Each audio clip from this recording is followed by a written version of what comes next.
Hello, welcome back to my channel. Today we're going to paint this beautiful butterfly just like this. So let's get going.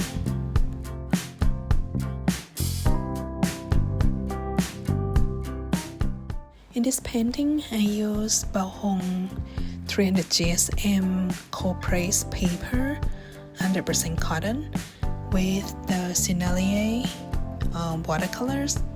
So this is my first time using sennelier. I have heard that it is quite easy to rewet and it's quite vibrancy, but it works fine with the many layers and also with the cold press paper. So that's why I would like to explore more on it, and this is my first time using it with the cold press paper. So let's see. And right now I'm working on the background painting. So according to the reference photo that I have right here, the flower in the background is so complicated. So I don't want to be in detail just like that. So I just simplify it with the green, red and yellow here and there to suggest that this is the flowers that my little butterfly just fly over, and yeah, just to make it easier.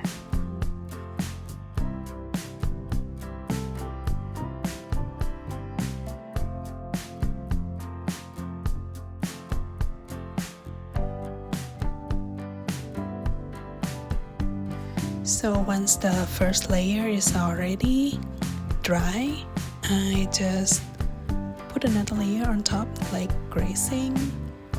And I think sennelier has done its very good job. I like the colors when it glazing on top of each other layers, just like on the butterfly wings. And this is I working on the damp paper, I believe. So I preserve some line when I paint on the butterfly wings, and it's still right there. It's not so blend with other colors because it is too wet. So I think I like the looks that when it works damp on damp.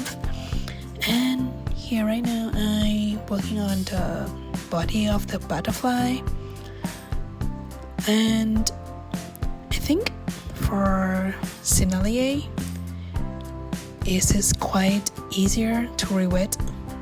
It is as many painters out there into YouTube already explain.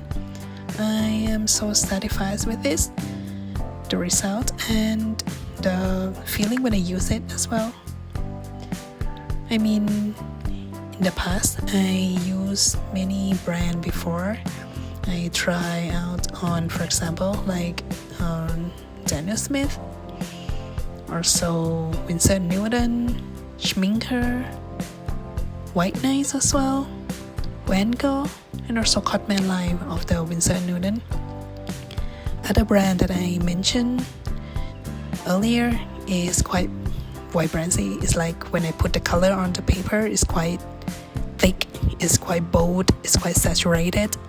Compared to sennelier, in the color pen itself, it looks so vibrancy, but when it's put down on the paper, it's not that so vibrant at the very first sight. But once I keep glazing on top of one layer on another layer and another layer, it's getting better and better, and I'm so satisfied with it.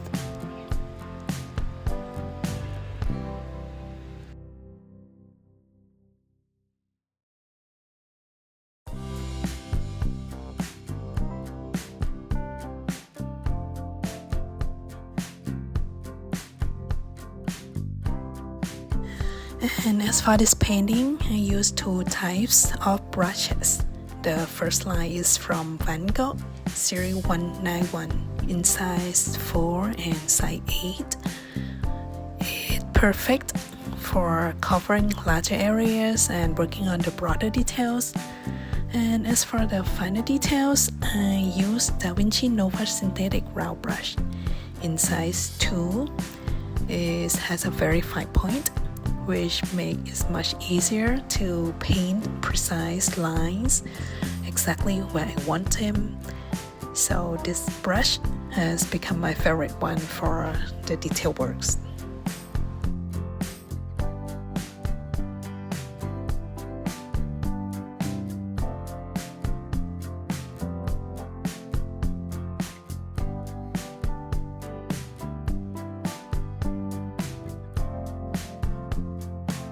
And this is another layer that I try to grazing and add some more pigment into the butterfly wings.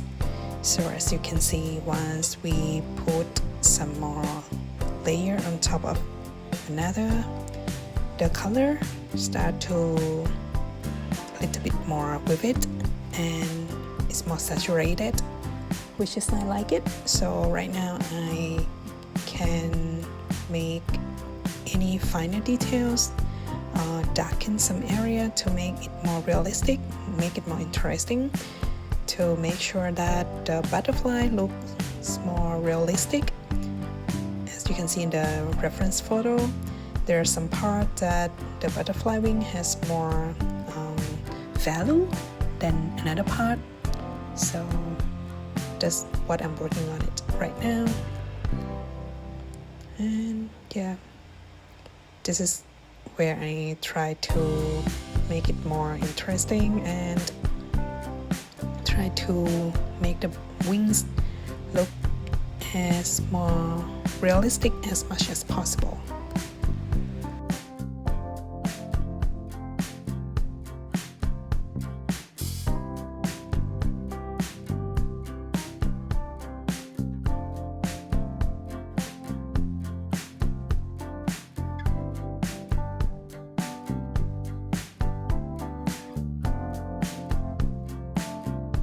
Yeah, this is my final piece, the butterfly. Let me know in the comment down below if you would like to suggest more about painting or drawing. I would love to hear your comment, and it would be very nice if you help subscribing my channel. So we will see each other in the next video. Bye!